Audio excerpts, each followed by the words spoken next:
Hello, ನಾನು ನಿಮ್ಮ ಚಿತ್ರಾಸ್ ಕಿಚನಿಂದ. ಬನ್ನಿ ಇವತ್ತಿಂದ ಗುಜರಾತ್ ಟೂರ್ ಮಾಡೋಣ. ಅರಬ್ಬಿ ಸಮುದ್ರದ ಮಧ್ಯೆ ಒಂದು ದೇವಾಲಯವಿದೆ. ಇದು ಕೇವಲ ಒಂದು ಧಾರ್ಮಿಕ ಸ್ಥಳ ಅಲ್ಲ, ಬದಲಾಗಿ ಪ್ರಕೃತಿ ಮತ್ತು ವಿಜ್ಞಾನಕ್ಕೆ ಸವಾಲಾಗಿರುವ ಒಂದು ಜೀವಂತ ಒಗಟು ಅಂತ ಹೇಳ್ಬೋದು.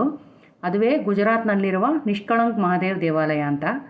ರಾತ್ರಿಯ ಕತ್ತಲಿನಲ್ಲಿ ಇದು ಒಂದು ಕೌತುಕವಾದ ರಹಸ್ಯ, ಆದರೆ ಬೆಳಗಿನ ಸಮಯದಲ್ಲಿ ಶಾಂತ ರೂಪದಿಂದ ಕೂಡಿರ್ತದೆ. ಈ ದೇಗುಲ ಪ್ರತಿದಿನ ಸಮುದ್ರದ ಅಲೆಯ ರಭಸಕ್ಕೆ ಮುಳುಗುತ್ತಾ ಏಳುತ್ತಾ ಇರುತ್ತದೆ. ಈ ವಿಚಿತ್ರ ವಿದ್ಯಮಾನ ಇಂದಿಗೂ ಭಕ್ತರು ಮತ್ತು ವಿಜ್ಞಾನಿಗಳಿಗೆ ಅಚ್ಚರಿ ಮೂಡಿಸ್ತದೆ ಅಂತ ಹೇಳ್ಬೋದು. ಈ ದೇವಾಲಯದ ದಂತಕಥೆ ಏನು ಅಂತ ನೋಡೋಣ ಬನ್ನಿ. ಈ ದೇವಾಲಯದ ಮೂಲ ಮಹಾಭಾರತದ ಕಾಲದೊಂದಿಗೆ ಬೆಸೆದಿದೆ ಅಂತ ಹೇಳ್ಬೋದು. ಕುರುಕ್ಷೇತ್ರ ಯುದ್ಧದ ನಂತರ ಪಾಂಡವರು ತಮ್ಮ ಸಂಬಂಧಿಕರ ಹತ್ಯೆಯ ಪಾಪದಿಂದ ಮುಕ್ತಿ ಪಡೆಯಲು ಕೃಷ್ಣನನ್ನು ಭೇಟಿಯಾಗ್ತಾರೆ. ಕೃಷ್ಣ ಏನಂತ ಸಲಹೆ ನೀಡ್ತಾನೆ ಪಾಪದಿಂದ ವಿಮೋಚನೆಗೊಳ್ಳಲು ಅಂದರೆ, ನೀವು ಒಂದು ಕಪ್ಪು ಧ್ವಜವನ್ನು ಹಿಡಿದುಕೊಂಡು ಹೊರಡಿ. ನೀವು ಎಲ್ಲಿ ಹೋದಾಗ ಕಪ್ಪು ಧ್ವಜ ಬಿಳಿ ಬಣ್ಣಕ್ಕೆ ತಿರುಗುತ್ತದೆ, ಅಲ್ಲಿ ನಿಮ್ಮ ಪಾಪಗಳು ಕಳೆದು ಶುದ್ಧೀಕರಣಗೊಳ್ಳುತ್ತವೆ ಅಂತ ಹೇಳ್ತಾನೆ. ಪಾಂಡವರು ಹೋಗ್ತಾ ಹೋಗ್ತಾ ಈ ಕಡಲ ತೀರಕ್ಕೆ ಬಂದಾಗ ಧ್ವಜ ಬಿಳಿ ಬಣ್ಣಕ್ಕೆ ತಿರುಗಿತು. ಆಗ ಅವರು ಅಲ್ಲಿ ಶಿವನನ್ನು ಪ್ರತಿಷ್ಠಾಪನೆ ಮಾಡಿ ಇಲ್ಲಿಯೇ ಪೂಜಿಸಿದರು ಅಂತ ದಂತಕಥೆ ಹೇಳುತ್ತೆ. ಇದು ಕೆಸರು ನೋಡಿ, ಒಳಗೋಗೋಕ್ಕೆ ನೀರು ಕೆಳಗೆ ಇಳಿದಿರೋದ್ರಿಂದ ಈ ಕೆಸರು ಕಾಣ್ತಾ ಇದೆ ನಿಮಗೆ. ಗಾಳಿ ಹಂಗೆ ಹೊಡಿತಾ ಇದೆ, ಗಾಳಿ ಸೌಂಡು ನಿಮಗೆ ಕೇಳಿಸ್ತಾ ಇರ್ಬೋದು.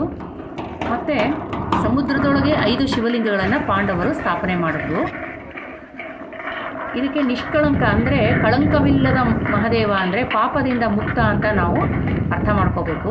ಪಾಂಡವರು ಈ ಸ್ಥಳದಲ್ಲಿ ತಮ್ಮ ಪಾಪಗಳಿಂದ ಮುಕ್ತರಾದ ಕಾರಣ ಈ ದೇವಾಲಯಕ್ಕೆ ಈ ಹೆಸರು ಬಂದಿದೆ ಅಂತ ಹೇಳ್ಬೋದು. ನಾವೀಗ ಇಲ್ಲಿ ಮುಟ್ಟಿದ್ದೀವಿ ನೋಡಿ, ಈ ಮಧ್ಯದಲ್ಲಿ ಈ ಥರ ಸ್ಟೆಪ್ಸ್ ಕೂಡ ಮಾಡಿದ್ದಾರೆ. ಇದನ್ನು ಅಲ್ಲಿಯ ರಾಜ ಒಬ್ಬ ಸ್ಥಾಪನೆ ಮಾಡಿದ್ದಾನೆ. ಅಂದರೆ ಧರ್ಮರಾಯ ಸ್ಥಾಪನೆ ಮಾಡಿದಂತಹ ಶಿವಲಿಂಗಕ್ಕೆ ನಾವು ಅಭಿಷೇಕ ಮಾಡ್ತಾಯಿದ್ದೀವಿ.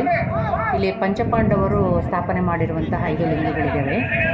ನಾವು ಸಂಕಲ್ಪ ಮಾಡಿ ಅಭಿಷೇಕ ಮಾಡ್ತಾಯಿದ್ದೀವಿ ಮಹಾದೇವನಿಗೆ.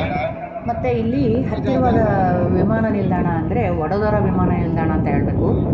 ಭಾವನಗರಕ್ಕೆ 126 ಕಿಲೋಮೀಟರ್ ದೂರದಲ್ಲಿ ವಡೋದರ ವಿಮಾನ ನಿಲ್ದಾಣ ಇದೆ. ಅದು ಈ ಜಾಗ ತಲುಪಲು ನಮಗೆ ಹತ್ತಿರದ ವಿಮಾನ ನಿಲ್ದಾಣ ಅಂತ ಹೇಳ್ಬೋದು. ರಸ್ತೆ ಮೂಲಕ ಕೂಡ ಹೋಗ್ಬೋದು. ಭಾವನಗರದಿಂದ ಈ ಕೋಲಿಯಾಕಿಗೆ 30 ನಿಮಿಷ ಸಾಕಾಗುತ್ತೆ. ರೋಡು ಸ್ವಲ್ಪ ಕಚ್ಚಾ ರೋಡ್ ಇದೆ, ಪರವಾಗಿಲ್ಲ, ಹೋಗ್ಬೋದು. ಮತ್ತು ಇದರ ವಿಶೇಷ ಅಂತಂದರೆ ನಾನು ಹೇಳೋದಲ್ಲ, ಯಾವಾಗ ಈ ದೇವಸ್ಥಾನನ ಭೇಟಿ ಮಾಡೋದು ಸೂಕ್ತ ಅಂತಂದರೆ ದಿನಕ್ಕೆ 2 ಸಲ ಈ ದೇವಸ್ಥಾನನ ಭೇಟಿ ಮಾಡ್ಬೋದು. ಅಂದರೆ ಲೋ ಟೈಡ್ ಇದ್ದಾಗ ಮಾತ್ರ. ಅಮಾವಾಸ್ಯೆ ರಾತ್ರಿ ದಿವಸ ತುಂಬ ರಶ್ ಇರುತ್ತೆ, ತುಂಬ ಜನ ದರ್ಶನಕ್ಕೆ ಬರ್ತಾರೆ. ಯಾಕಂದರೆ ಅಮಾವಾಸ್ಯೆಗೆ ಲೋ ಟೈಡ್ ಇರುತ್ತೆ, ಹುಣ್ಣಿಮೆಗೆ ಹೈ ಟೈಡ್ ಆಗುತ್ತೆ. ಅದಕ್ಕೋಸ್ಕರ ಅಮಾವಾಸ್ಯೆ ಆಗಿ ನೆಕ್ಸ್ಟ್ ಪ್ರತಿಪದದಿಂದ 15 ದಿವಸ ಲೋ ಟೈಡ್ ಇರುತ್ತೆ. ನಾವು ಅಮಾವಾಸ್ಯೆಯಾಗಿ ಮೊದಲನೇ ಪ್ರತಿಪದ ದಿವಸ ನಾವು ಹೋಗಿದ್ದೀವಿ. ದಿವಸ ನಾವು ಹೋಗಿರೋದಲ್ಲಿ ಸೊ ಲೋ ಟೈಡ್ ಇದೆ, ಪೂರ್ವ ಸಮುದ್ರ ಕೆಳಗಡೆ ಹೋಗಿದೆ. ಈ ಒಬ್ಬರ ಇಳಿತ ಕಡಿಮೆ ಆಗೋದಕ್ಕಾಗಿ ಜನ ಕಾಯ್ತಾರೆ. ನಮಾಮಿ ಶಂಕರಾಯ ಶಿವತರಾಯ ನಮಃ. ಲಕ್ಷ್ಮೀರ್ವಿಣಶ್ಯಃ ಪಾಲಿತಿಲಕಂ ಕುರ್ಯಾತಃ. ಮಹಾದೇವ ಸಾನ್ನಿಧ್ಯ ಹರಿ ಓಂ. ಇತ್ರಾದಿ ಮಂಗಲ ಮಾಸಭ್ಯ ಪುಣ್ಯತಿಥಿಭ್ಯ. ದಡದಿಂದ ಈ ಶಿವಲಿಂಗಗಳನ್ನು ತಲುಪಲು 1.5 ಕಿಲೋಮೀಟರ್ ಆಗುತ್ತೆ. ಸಮುದ್ರದ ಒಳಗಡೆ 1.5 ಕಿಲೋಮೀಟರ್ ಇದೆ. ಈ ಲೋ ಟೈಡ್ ಇದ್ದಾಗ ನಡ್ಕೊಂಡು ಹೋಗ್ಬೋದು, ಕೆಸರಿರುತ್ತೆ, ಸ್ವಲ್ಪ ಹುಷಾರಾಗಿ ನಡ್ಕೊಂಡು ಹೋಗಬೇಕು. ಮತ್ತು ಭಾರತೀಯ ಕ್ಯಾಲೆಂಡರ್ ಪ್ರಕಾರ ಶ್ರಾವಣ ಮಾಸದ ಅಮಾವಾಸ್ಯೆಯ ರಾತ್ರಿ ಬಾಧರ್ವಿ ಎಂದು ಕರೆಯಲ್ಪಡುವ ಪ್ರಸಿದ್ಧ ಜಾತ್ರೆ ಇಲ್ಲಿ ನಡೀತದೆ ಅಂತ ಹೇಳ್ಬೋದು. ಈ ದೇವಾಲಯದ ಉತ್ಸವವನ್ನು ಭಾವನಗರದ ಮಹಾರಾಜರು ಧ್ವಜಾರೋಹಣ ಮಾಡುವ ಮೂಲಕ ಪ್ರಾರಂಭ ಮಾಡ್ತಾರೆ. ಮತ್ತು ನೀವೇನಾದರೂ ಈ ಶಿವಲಿಂಗಗಳನ್ನು, ಈ ದೇವಾಲಯವನ್ನು, ಈ ಸಮುದ್ರದಲ್ಲಿರುವ ಮಹಾದೇವನನ್ನು ನೀವು ಭೇಟಿಯಾಗಬೇಕು, ನಮಸ್ಕಾರ ಮಾಡಬೇಕು, ನೋಡಬೇಕು ಅಂತ ನಿಮಗೆ ಅನಿಸಿದ್ರೆ ಈ ಉಬ್ಬರವಿಳಿತದ ವೇಳಾಪಟ್ಟಿಯನ್ನು ನೋಡಿಕೊಂಡು ನೀವು ಹೋಗಬೇಕಾಗತ್ತೆ. ಅಮಾವಾಸ್ಯೆ ಹುಣ್ಣಿಮೆ ನೋಡಿಕೊಂಡು ನೀವು ಪ್ಲ್ಯಾನ್ ಮಾಡ್ಕೋಬೇಕಾಗತ್ತೆ. ಮತ್ತು ಇಲ್ಲಿ ಹೇಳಿದ್ನಲ್ಲ, ಮೊದಲನೇ ಹೇಳಿದ ಹಾಗೆ ಇಲ್ಲಿ ಭಕ್ತರು ಬಂದಿರುವ ಕಾಳುಗಳನ್ನು ತಿನ್ನಲು ಈ ಕೊಕ್ಕರೆಗಳು ಬರುತ್ತೆ. ಇದು ಸುಂದರವಾದ ದೃಶ್ಯ ಅಂತ ಹೇಳ್ಬೋದು.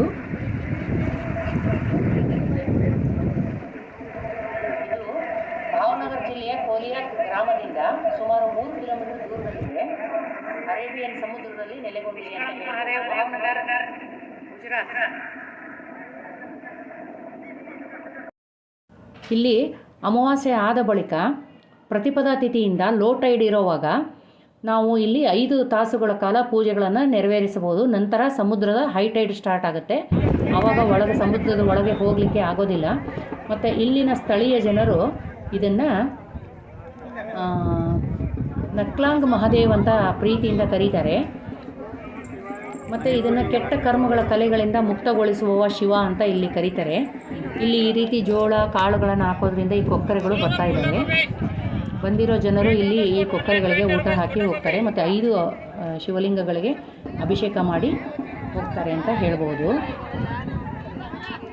ಮತ್ತು ಈ ಸೌರಾಷ್ಟ್ರದಲ್ಲಿ ಇನ್ನೂ ಒಂದು ಆಚರಣೆ ನಡ್ಕೊಂಡು ಬಂದಿದೆ. ಏನು ಅಂದರೆ, ಯಾರಾದರೂ ತೀರಿ ಹೋದರೆ ಅವರ ಅಸ್ಥಿಗಳನ್ನು, ಈ ಅಸ್ಥಿ ಬೂದಿ ಏನಿರುತ್ತೆ ಅದನ್ನು ತೊಗೊಂಡೋಗಿ ಈ ನಿಷ್ಕಳಂಕ್ ಮಹಾದೇವ್ ಇರೋ ಸಮುದ್ರದಲ್ಲಿ ಇದನ್ನು ಮಾಡ್ತಾರೆ, ತೇಲ್ಬಿಡ್ತಾರೆ. ಯಾಕೆ ಅಂದರೆ, ಆ ಬದುಕಿದ್ದಾಗ ಏನಾದರೂ ಆ ವ್ಯಕ್ತಿಗೆ ಕಳಂಕಗಳು ತಗಲಿದ್ರೆ ಆ ಕಳಂಕಗಳು ಹೊರಟೋಗಿ ಮಹಾದೇವ ಅವನ್ನ ಆ ಕಳಂಕಗಳನ್ನು ತೆಗೆದು ಅವರನ್ನು ಪಾಪಮುಕ್ತರನ್ನಾಗಿ ಮಾಡ್ತಾನೆ, ನಿಷ್ಕಳಂಕ್ ಮಹಾದೇವ್ ಅಂತಂದು ಹೇಳಿಬಿಟ್ಟು ಆ ಅಸ್ಥಿಗಳನ್ನು ಇಲ್ಲಿ ವಿಸರ್ಜನೆ ಮಾಡ್ತಾರೆ ಅಂತ ಹೇಳ್ಬೋದು.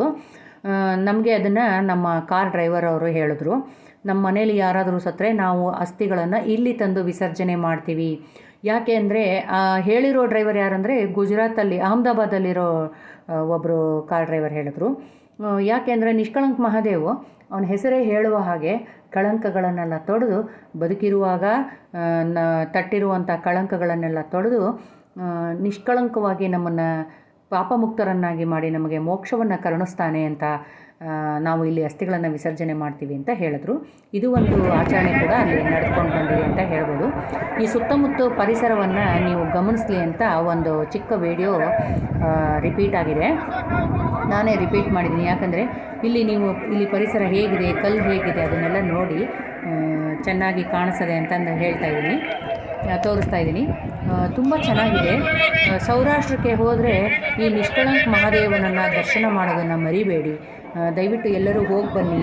ಅಹಮದಾಬಾದಿಂದ ನಾವು ಸೋಮನಾಥ್ ಹೋಗೋವಾಗ ದಾರಿನಲ್ಲಿ ಸಿಗುತ್ತೆ. ಅಹಮದಾಬಾದಿಂದ ಸೋಮನಾಥ್ ಹೋಗೋವಾಗ ದಾರಿನಲ್ಲಿ 190 ಕಿಲೋಮೀಟ್ರ್ ದೂರದಲ್ಲಿ ಇದು ಸಿಗುತ್ತೆ. ಒಂದು 3-3.5 ತಾಸು ಆಗುತ್ತೆ ನಿಷ್ಕಳಂಕ್ ಮಹಾದೇವ್ ಟೆಂಪಲ್ಲು. ಮತ್ತು ಇಲ್ಲಿ ನೀವು ಒಂದು 2 ತಾಸು ದರ್ಶನ ನೋಡೋದು, ಫೋಟೋಗ್ರಫಿ, ವಿಡಿಯೋ ಎಲ್ಲ ಮಾಡಿಕೊಂಡು ಸೋಮನಾಥ್ಗೆ ಹೋಗಬೇಕು ಅಂದರೆ 265 ಕಿಲೋಮೀಟ್ರ್ ಆಗುತ್ತೆ. 4 ತಾಸು ಅಂದರೆ 5 ತಾಸು ಇಟ್ಕೊಳ್ಳಿ, 5 ತಾಸು ಆಗುತ್ತೆ ನಿಮಗೆ ಸೋಮನಾಥ್ಗೆ ಹೋಗೋದಕ್ಕೆ. ಸೊ ನೀವು ಸೋಮನಾಥ್ ಪ್ಲ್ಯಾನ್ ಮಾಡಿದಾಗ ಈ ನಿಷ್ಕಳಂಕ್ ಮಹಾದೇವ್ ಹೋಗೋದನ್ನು ಮರಿಬೇಡಿ. ಸೊ ನೀವು ಅಹಮದಾಬಾದಿಂದ ಸೋಮನಾಥ್ ದರ್ಶನಕ್ಕೆ, ಜ್ಯೋತಿರ್ಲಿಂಗ ದರ್ಶನಕ್ಕೆ ಹೊರಟಿದ್ದೀರಾ ಅಂತಂದರೆ ನೀವು ದಾರಿನಲ್ಲಿ 190 ಕಿಲೋಮೀಟ್ರ್ ಕ್ರಮಿಸಿದ್ರೆ ಈ ನಿಷ್ಕಳಂಕ್ ಮಹಾದೇವ್ ಸಿಗುತ್ತೆ. ಇದನ್ನು ನೋಡಿಕೊಂಡು ಬ್ರೇಕ್ ತೊಗೊಂಡು ಒಂದು 2 ತಾಸು ನೆಕ್ಸ್ಟು ನೀವು 5 ಅವರ್ಗೆ 265 ಕಿಲೋಮೀಟರ್ ಸೋಮನಾಥ್ಗೆ ಹೋಗ್ಬೋದು. ತುಂಬ ಚೆನ್ನಾಗಿದೆ, ಹೋಗಿ ಬನ್ನಿ ಅಂತ ಹೇಳ್ತಾ ನನ್ನ ಈ ನಿಷ್ಕಳಂಕ್ ಮಹಾದೇವ್ ಟೆಂಪಲ್ನ ವ್ಲಾಗ್ ಮುಗಿಸ್ತಾ ಇದ್ದೀನಿ. ಹಾಗೆ ಮುಂದೆ ಮತ್ತೆ ನಾವೆಲ್ಲೆಲ್ಲಿಗೆ ಹೋದ್ವಿ, ಏನು ಮಾಡಿದ್ವಿ, ಯಾವ್ಯಾವ ಟೆಂಪಲ್ಗೆ ಹೋದ್ವಿ, ಯಾವ ಜ್ಯೋತಿರ್ಲಿಂಗ ದರ್ಶನ ಮಾಡಿದ್ವಿ, ಯಾವ ಶಕ್ತಿಪೀಠಕ್ಕೆ ಹೋದ್ವಿ, ಯಾವ ಫಾರೆಸ್ಟ್ಗೆ ಹೋದ್ವಿ ಅಂತೆಲ್ಲ ನಿಮಗೆ ಹೇಳ್ತಾ ಬರ್ತೀನಿ. ಈ ಗುಜರಾತ್ ವಿಡಿಯೋ ಸೀರೀಸ್ನ ನೋಡಲು ಮರೆಯಬೇಡಿ. ಯಾರು ಇಲ್ಲಿವರೆಗೂ ನನಗೆ ಸಪೋರ್ಟ್ ಮಾಡಿದ್ದೀರಾ ಅವ್ರಿಗೆಲ್ಲ ನನ್ನ ಹೃದಯಪೂರ್ವಕ ಧನ್ಯವಾದಗಳು. ಮತ್ತು ಯಾರು ಇಲ್ಲಿವರೆಗೂ ನನ್ನ ವೀಡಿಯೋಸ್ ನೋಡ್ತಾ ಇದ್ದೀರಾ, ಇಷ್ಟ ಆಗ್ತಾಯಿದೆ, ಅವರೆಲ್ಲ ಸಬ್ಸ್ಕ್ರೈಬ್ ಮಾಡಿಕೊಂಡು ಶೇರ್ ಮಾಡ್ಕೊಂಡು ನೋಡಿ, ಲೈಕ್ ಮಾಡಿ. ಮತ್ತು ಯಾರಿಗಾದರೂ ಈ ವಿಡಿಯೋ ಬೇಕು ಅನಿಸಿದ್ರೆ ಶೇರ್ ಮಾಡಿ. ನಿಮ್ಮ ಫ್ಯಾಮಿಲಿ ಮತ್ತು ಫ್ರೆಂಡ್ಸ್ಗೆ ಶೇರ್ ಮಾಡ್ಬೋದು, ಅವ್ರಿಗೂ ಇಲ್ಲಿನ ಇನ್ಫಾರ್ಮೇಷನ್ ತಿಳಿಯುತ್ತೆ. ಮತ್ತು ಸೌರಾಷ್ಟ್ರ ಟೂರ್ ಮಾಡಿದಾಗ ಇಲ್ಲಿಗೆ ಹೋಗಲಿಕ್ಕೆ ಅನುಕೂಲ ಆಗುತ್ತೆ ಅಂತ ಹೇಳ್ತಾ ನನ್ನ ವಿಡಿಯೋನ ಇಲ್ಲಿಗೆ ಮುಗಿಸ್ತಾ ಇದ್ದೀನಿ.